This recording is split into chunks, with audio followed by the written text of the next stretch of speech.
tapping his iPad like he was choosing a Spotify playlist and not decapitating someone's career. The room smelled like new carpet and old ambition. He sat there in his stupid linen blend blazer, blue of course, like all these startup clowns wore when they were trying to seem both professional and approachable. His hair had that freshly cut, over-gelled sheen like it was auditioning for a pharmaceutical ad. "I'm sorry, what?" I asked, not because I didn't hear him, but because my brain was buffering. Offboarded, not fired, not laid off, just offboarded, like a malfunctioning Bluetooth speaker. "Nothing personal," he said, flashing me the kind of smile you'd reserve for a neighbor's dog dying. "We're flattening the structure. No more vertical silos. You know, cross-functional synergy and all that." He paused to sip his green smoothie, some abomination of kale and protein powder, and gestured vaguely at the HR rep beside him, who looked like she wanted to crawl into the fake ficus in the corner. "We think relationship manager roles are, well, outdated," he added, doing air quotes like a YouTuber reviewing toaster ovens. I blinked. Outdated. I'd been with Heliox Systems for 6 years. You know, that platform that lets hospitals manage patient data securely across state lines? That was my vendor relationship. I built the damn compliance pipeline from scratch, through 3 security audits, 1 massive AWS outage, and an actual ransomware scare that we smothered before the board even heard about it. And now I was just expired. "I see," I said. My voice didn't crack. I didn't let it. Now, if you're listening to this and thinking, wow, that's cold, go ahead and hit that like button. Maybe even subscribe. It really helps out the team who puts these together, and no joke, it tells the algorithm that you actually care when someone gets screwed sideways by corporate nonsense. Just saying. Anyway, back to Brett. He slid a manila envelope across the table like we were in a spy movie. Inside, my exit paperwork, a laughable severance agreement, and a pre-written LinkedIn post I could feel free to edit announcing I was stepping away to explore new opportunities. It even came with hashtags. #CloudLeader, #grateful for the journey, I shit you not. I signed nothing. Not yet. I stood up, slowly. I looked around the room. Nobody met my eyes. Cowards, all of them. People I'd eaten soggy conference sandwiches with, sat through god-awful vendor demos with, even stayed late to help debug billing issues that weren't my job ever, but I did it because the work mattered. Because we mattered. But not anymore. Apparently, I was a relic. Like a fax machine or moral backbone. Brett gave me a nod like he'd just taught a puppy to sit. "No hard feelings, right?" "Nope," I said, and I smiled. But it wasn't the kind of smile you give when you're okay. It was the kind of smile you give when you've just remembered something important, something that nobody else in the room knows. See, Brett was wrong about one thing. I wasn't just a relationship manager. I was the named technical contact for every major cloud service Heliox used. Oz, GCP, our compliance dashboard, our SOC2 cert, all of it. My name was on every line, not the company's. Mine, and there were rules, boring, bureaucratic, unsexy rules that said removing the named contact without proper protocol triggers, well, let's call it a chain reaction. The kind that starts with silence, then turns into outage, then contract breach. I'd written those rules. I'd memorized those rules. I walked back to my desk. I didn't cry, didn't slam drawers or pack boxes like some tragic movie scene. I just sat down, logged into the admin portal, and followed the offboarding checklist. My offboarding checklist, the one I'd created. I removed my credentials cleanly. No drama, no notes, then I logged out. I picked up my little desk cactus, the one Cheryl from legal gave me after I fixed the contract API last year. I tossed my backup drive into my tote, one of those free conference ones that says digital is the new normal. Gag. And then I walked out. Not one person said goodbye. They just stared at their screens, pretending to work, pretending not to hear the thud of the guillotine behind them. But it's okay, because the real noise, that would come tomorrow. I didn't take much with me. Just the cactus, the tote bag, and the mug that said coffee first, chaos later. Everything else belonged to Heliox, or might as well have. A decade of my life boiled down to one sad little cardboard box, and the knowledge that I'd just been replaced by someone whose greatest achievement was finishing a 6-week Coursera course and marrying the CEO's daughter. People saw me. I know they did, but nobody looked at me. That's how it always goes. You become a ghost the moment you're not useful anymore. I walked past Jake in finance. He flinched like I might ask him for a tissue or a hug or a signed affidavit. Ashley from Ops suddenly discovered something fascinating on her shoelaces. Even Marcus from Legal, who once spent 2 hours drunk crying to me about his divorce at a company retreat, just tightened his AirPods and walked right by. Good, let them squirm. I reached my desk and sat down one last time. Opened the admin dashboard. My fingers knew the path by muscle memory, settings right arrow access control right arrow named roles. It took all of 45 seconds to remove myself from every system Heliox ran on. AWS master account? Cleared. VPN root credentials? Revoked. Cloud Cert Compliance Dashboard? Reassigned to unassigned. The system gave a polite error. Please assign a new technical contact within 48 hours to avoid service disruption. I left it blank, not because I was being vindictive, because I was being thorough. I clicked confirm on the final provision and paused for a moment, fingers still resting on the mouse. My face felt warm, but I wasn't crying. I wasn't anything, just processing. It felt less like an ending and more like a controlled detonation. One of those demolitions where the building doesn't explode in flames, it just drops straight down into its own footprint, neat and clean. Then I opened Outlook. New message. To Lisa Donnelly, Compliance Manager, North America Cloud Cert Systems, subject, update named contact departure body. Hi Lisa, just wanted to confirm that, as of Thursday, June 6th at 3:45 p.m. ET, I am no longer employed at Heliox Systems. Please update your records accordingly. My credentials have been removed per protocol. All the best, Mara. I reread it once. No extra words, no sarcasm, no bitterness, just the truth. Then I hit send. That's the thing nobody tells you about corporate revenge. If you do it right, it doesn't look like revenge at all. It looks like professionalism. It looks like you're just doing your job, even as you walk away from a minefield with the pins still warm in your hand. I shut the laptop, stood up. Brett was still in the conference room when I passed by. He was laughing at something, probably his own reflection. He didn't see me, or maybe he did and just didn't care. I stepped into the elevator, the doors closed, and for the first time all day I let myself smile, not a big one, not the kind that says I won, just the kind that says I'm not done yet. Outside, the sun was blinding. I stood on the curb for a second, blinking hard. The air smelled like concrete and burnt coffee. Someone was yelling into a phone 2 blocks over. A delivery truck honked. Life still turning. I turned my phone off and dropped it into my tote. No dramatic slamming. No tears, but inside, oh, inside I was rewinding every little detail of the last 6 years, the audits I led, the documents I signed, the certifications I held alone in my name. And I was calculating the hours left on that 48-hour compliance clock like it was a bomb I'd set in my own apartment just to prove a point. I didn't need to lift a finger. I just needed to wait. It's funny, the things you don't get credit for. No one throws you a cake party for filling out the annual SOC2 control map by yourself. There's no balloon bouquet when you single-handedly get a system back in scope, after some DevOps intern installed a rogue plugin for testing. Nobody claps when you sit through a 4-hour Zoom call with an external auditor explaining why yes, access logs do need to be immutable, and no, a shared Gmail account for root admin is not acceptable just because it's easier. But you know who does notice? The federal compliance watchdogs, the auditors, the vendors, and, most importantly, the clients with 7-figure contracts that live and die by the comfort of a green certification badge that says, "This company takes data security seriously." And I was that badge. Flashback to 3 years ago, I was in a WeWork phone booth with a dying laptop battery and an external auditor on speaker, walking through the chain of custody clause in our SOC2 scope. The guy, nice enough but 3 cups too deep into his own importance, had just asked who at Heliox had final sign-off power for technical access changes to production infrastructure. I didn't hesitate, that's me. He blinked on camera. Just you? Yes, I said. Per our internal policy and vendor agreement, I'm the named technical contact. It was baked into the last compliance cycle after the security incident in 2019. That was the breach no one likes to talk about, the one where a contractor pushed a test patch live on a Friday night and we didn't notice until Monday morning when encrypted patient data was being served without SSL. I'd caught it. I'd fixed it. I'd made damn sure it never happened again. So we wrote the clause, quietly, strategically, buried under a forest of legalese and approval chains. All production infrastructure access revocations must be reviewed and acknowledged by the named technical contact listed in Section 6.1 before changes can be validated. That was me. My name, my signature, my certification account. And now, nobody had thought to remove me properly, not through the vendor's compliance transition process, not through SOC2 required contact replacement form, not through the audit trail Heliox was contractually obligated to maintain. They just offboarded me, like I was a Wi-Fi plan. The real kicker? Every year during the recertification cycle, I'd remind Brett and the other execs that if anything happens to me, meaning if I got hit by a bus or won the lottery, or decided to start a goat farm in Vermont, someone needed to submit an updated contact form within 48 hours or risk triggering an automatic freeze. Brett laughed every single time. He once said, "We're not running NORAD, Mara. Chill." I didn't chill. I documented, I logged, I filed backups. I had receipts for everything. Because if you work in infrastructure long enough, you realize that nobody thanks you when it works, but they blame you the second it doesn't. So you cover yourself. Quietly. Religiously, you become the invisible thread. Every vendor relationship secured by me. Every service agreement approved by me.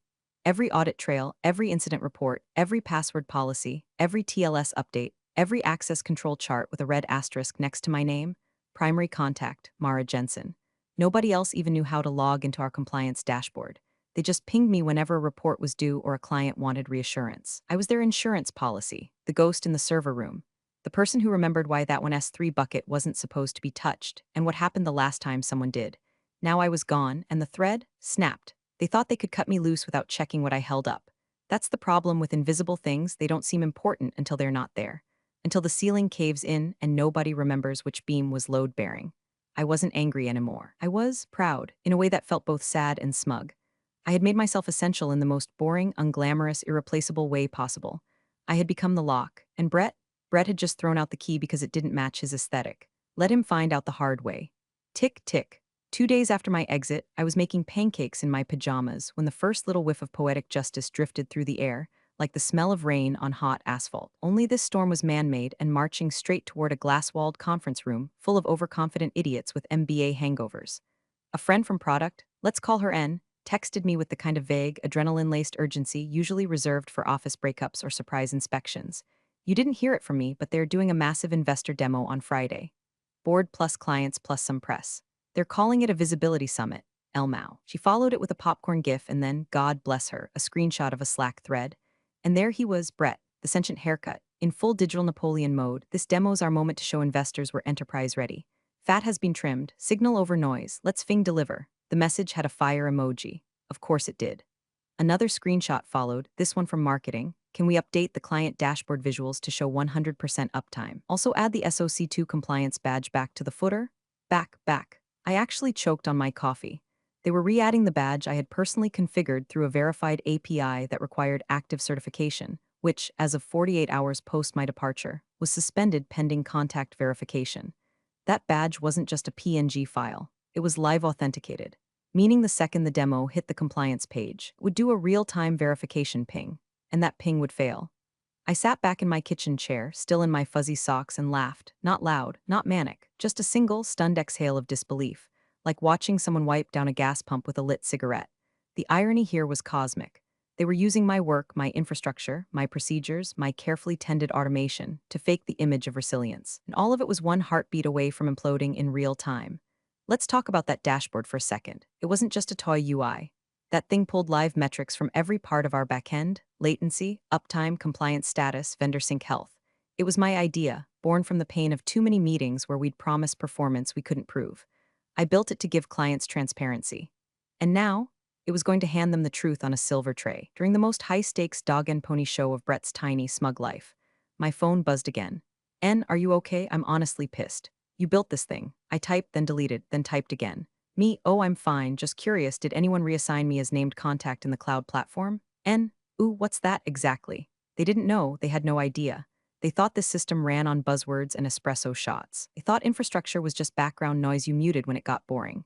And now they were walking into a live investor demo, broadcast over Zoom, screens shared, dashboards glowing on a foundation held together with expired credentials and undocumented assumptions. The digital equivalent of building a skyscraper and forgetting to screw in the bolts. Brett kept posting in Slack, full of pep rally energy.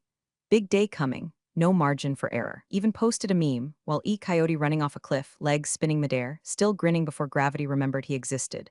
They were all still grinning. But gravity? Oh, she was lacing up her boots. The pieces were in motion. The countdown had started. And nobody, not Brett, not legal, not the panic-sweating intern trying to refresh the compliance badge before Friday, had any clue that the fat they trimmed was the one holding the damn thing together. I didn't need revenge, I just needed time. Subject line, quick question on cloud cert configs. It hit my inbox at 7:04 a.m. I was halfway through a walk, sun barely up, just me, a half-dead Fitbit, and the calming thought that somewhere in the Heliox building, Brett was probably color-coding a slide deck with the same intensity most people reserve for open-heart surgery. I paused on the sidewalk, thumb hovering over the email. It was from a junior analyst in finance. Fresh out of undergrad, probably still thought Slack reactions counted as workplace engagement. The tone was soft, deferential, like he was asking me to bless a budget request, not save their collective asses. Hi Mara, hope you're doing well. Sorry to bother you post-departure, but I was just combing through some settings for Friday's demo and noticed a few toggles in Cloud Cert I didn't recognize. Would love a quick sanity check if you have a sec, nothing urgent, totally fine if not. Best A, the smiley face was doing a lot of work, bless him. I stared at the screen, then locked the phone without responding. No malice, no smugness, just discipline. If I replied, even just to say sorry, I'm no longer authorized to advise, I'd be implying some kind of residual support role. And that was the last thing I needed. Not because I didn't like the kid, because right now, silence was more powerful than clarity. And besides, I wasn't the one with responsibilities anymore. They made that very clear. Instead, I turned my phone off, popped into a coffee shop, and ordered a cinnamon roll big enough to break treaties. Because somewhere, deep in the data centers and compliance servers of the universe, a tiny switch had just flipped. CloudCert's internal systems had detected a status change, named contact terminated. And with that change, a series of very boring but very consequential automations began to unfold.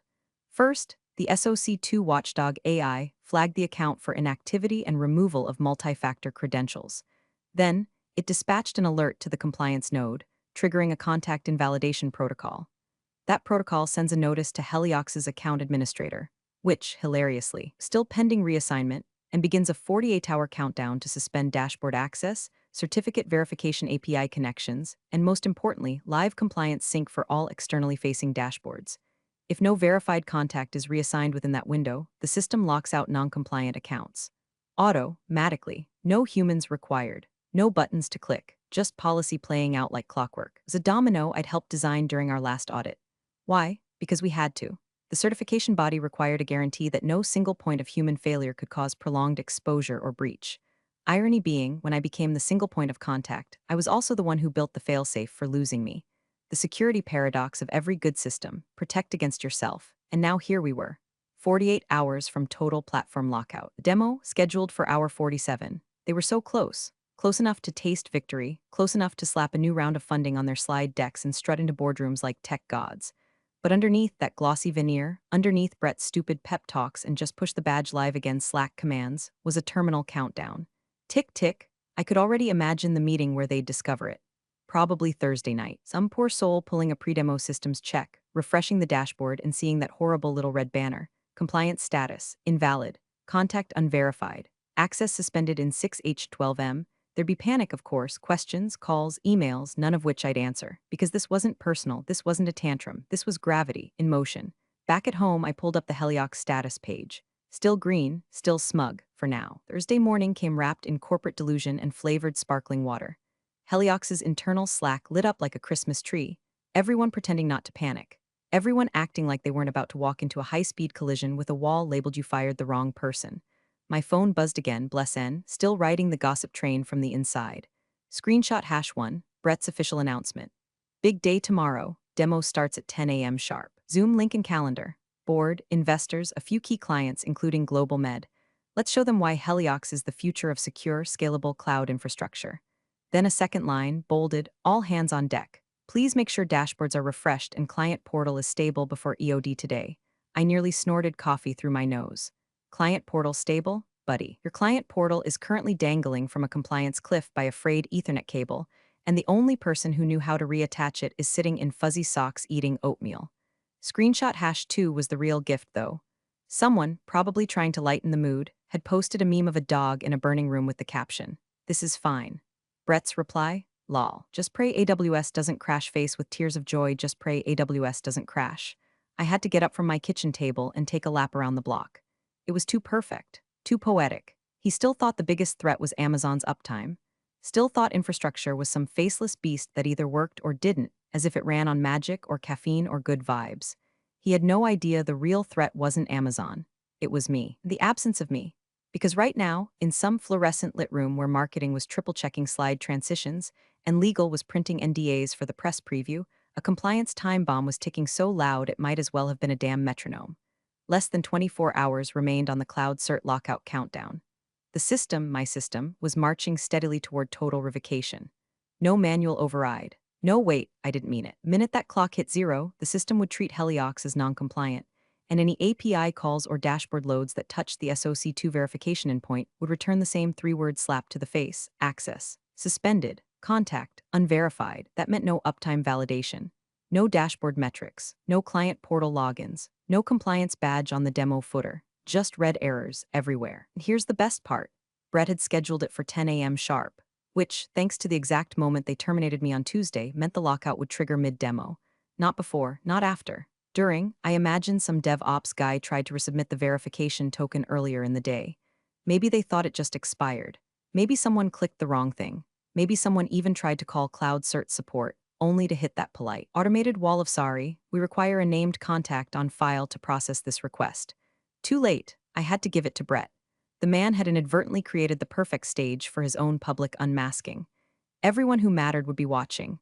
The board, the investors, and most deliciously, Global Med, a client that accounted for nearly 40% of Heliox's annual revenue and had a very explicit clause in their MSA requiring uninterrupted SOC2 compliance. They didn't want promises, they wanted proof.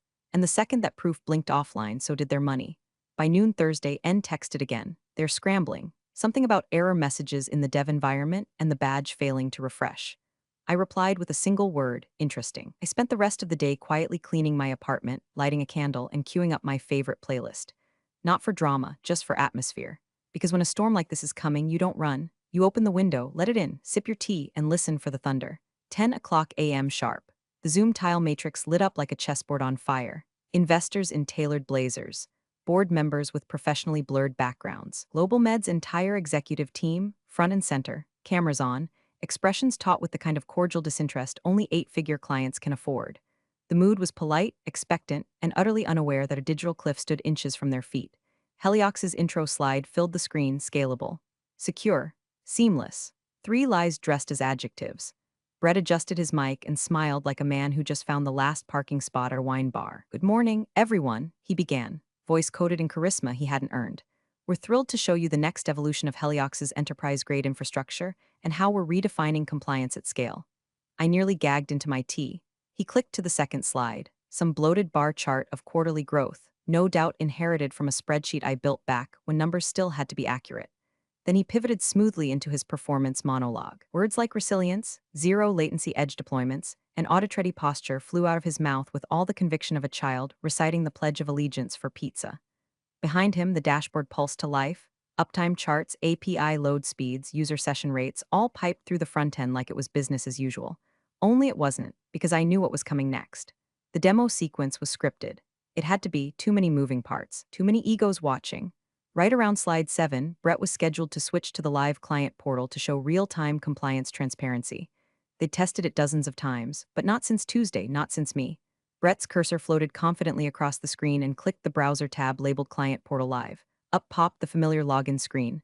For 2 seconds, everything seemed fine. Then it happened. A slight delay, a blink, like the system hiccuped. Then freeze, every metric widget locked. The CPU usage bar stopped moving. The uptime gauge hung at 99.97% unblinking. The compliance badge, designed to ping the Cloud Cert API every 60 seconds, spun like it couldn't decide whether to lie or crash. Then, just like that, blackout. The screen went completely gray. No errors, no messages, just silence, like the platform itself had forgotten how to exist. I pictured Brett staring at his screen, mouse frozen, lips parting into that awful forced smile people use when they stub their toe in public. I imagined the investors leaning forward, the board furrowing brows, someone at Global Med tilting their head ever so slightly like a golden retriever who just heard a strange whistle. Then the questions started. Is that a connection issue? Are we seeing cached data? Where's the uptime validation? Was this pre-recorded? And finally, the sentence that cracked the illusion clean in half. Where's the compliance badge? You could feel the tension shift even through secondhand texts from N. Brett just said, "Hang on, refreshing the page now." He did, twice. Nothing came back, no charts, no metrics, no badge, just a soft, cold message, access suspended. Contact unverified. Please refer to certification administrator. Cue the silence. Real silence. The kind you only hear when someone important just realized they've truly, irrevocably screwed up in front of people whose names appear on legal documents. Brett stammered. I didn't hear the words, but I could imagine. Just a temporary glitch, 1 sec, we'll get that back up shortly. But nothing loaded. And with every passing second, that empty gray portal became a spotlight, and Brett, just a deer trying to outblink a semi-truck. At home, I set my tea down. I didn't smile. Not yet, because this was the moment before the reveal, and I wanted to savor it. The Zoom window twitched. Just as Brett opened his mouth to stammer out another buzzword band-aid, something about third-party latency syncs, a new tile popped into view. No one had invited this face. No one was expecting it. But there it was, clear as a full moon through broken blinds. The calm, professionally unimpressed expression of Melissa Tran, Senior Compliance Liaison at Cloud Cert Systems. She didn't blink, didn't fumble, just unmuted her mic with the graceful finality of a guillotine blade. "Hello, everyone. Sorry for the interruption," she said, her voice cutting through the awkward static like a scalpel. Cloud Cert has initiated an emergency suspension of Heliox's enterprise dashboard services due to a compliance lockout. Nobody moved. She continued, clipboard steady in frame. The named contact of record for all active certifications resigned earlier this week. Per protocol, no updated contact was submitted within the required 48-hour window. As a result, verification endpoints have been disabled, and compliance integrations have been placed in suspended status. Gasps, actual gasps, like someone had just pulled the fire alarm in the Louvre. Brett turned pale, not metaphorically, actually pale. His mouth hung open like he'd forgotten what words were. Somewhere on screen, an investor furrowed their brow so hard it looked like their webcam had a wrinkle filter. The CEO, David Langston, a man who once spent 15 minutes explaining how he leveraged gamified synergies in Q3, leaned in so close to his camera that all you could see was his left eye and a confused frown. "Wait, what?" he said. Melissa didn't flinch. "Your SOC2 certification is no longer active. You're currently out of compliance with the standards listed in your master service agreements with all relevant clients, including Global Med." I almost applauded from my kitchen table. I almost stood up and slow clapped with a pancake in one hand, because there it was. The truth, finally, publicly, not whispered in some backroom Slack thread, not buried in a ticket, but said out loud, on the record, during their precious Visibility Summit livestream. Everything I'd protected, the certs, the uptime, the legal safety net, had collapsed in 30 seconds. Not because of malice, not because of sabotage, because they forgot I was the lock. You don't yank the keystone out of the arch and expect the structure to keep standing. But that's what they'd done. They mistook invisible for irrelevant. Thought I was just another middle manager with a Google Calendar full of vendor calls. Thought relationship manager meant lunch meetings and holiday cards. They didn't realize I was the thread that kept the damn fabric from unraveling. And now they were naked, on stage, mid-sentence. "Can we resolve this now?" Brett managed to croak, his voice 2 octaves higher than normal. Melissa shook her head, polite but unbothered. "I'm sorry, but without a formally submitted transition of credentials and a verified chain of custody, you're required to maintain the lockout until recertification is complete. Given the scale of your platform, that process typically takes 2 to 4 weeks. A week, 2 weeks, 4, that demo was supposed to launch a funding round. They had pitch decks already loaded, contracts pre-drafted, a press email set to blast at noon. And now they couldn't prove compliance, couldn't show performance, couldn't load their own damn dashboards. Legal started scrambling. You could see it, one of the in-house lawyers flipping through a printed contract, the frantic flick of pages so loud it got picked up by their mic. The board went dead silent. Someone from Global Med asked, "So does this mean the SLA is void?" Melissa answered with the same tone someone might use to explain gravity to a toddler. "Yes, your contract with Global Med is now technically in breach." Technically, deliciously technically. I closed my laptop, not out of boredom, because I didn't need to see the rest. The collapse had started. Brett's empire of platitudes and PowerPoint slides was crumbling in real time, and the irony was almost romantic. They'd built their moment around a lie, bulletproof compliance, seamless infrastructure, zero risk, and it all evaporated the moment they removed the one person who actually knew how any of it worked. I didn't need to shout, didn't need to send a single email. I had built the foundation. All I had to do was walk away and let it fall. They found the clause around 2:13 p.m., tucked inside Exhibit G of the Global Med MSA, between the usual noise about arbitration and jurisdiction, was the line I'd helped draft 3 years earlier after an audit nearly derailed onboarding. SOC2 certification must remain active and uninterrupted for the duration of the agreement. Any lapse exceeding 12 hours shall constitute a material breach and authorize the client to suspend payments and terminate services without penalty. 12 hours. Heliox's systems had already been dark for 5. Global Med's GC flagged at mid-call.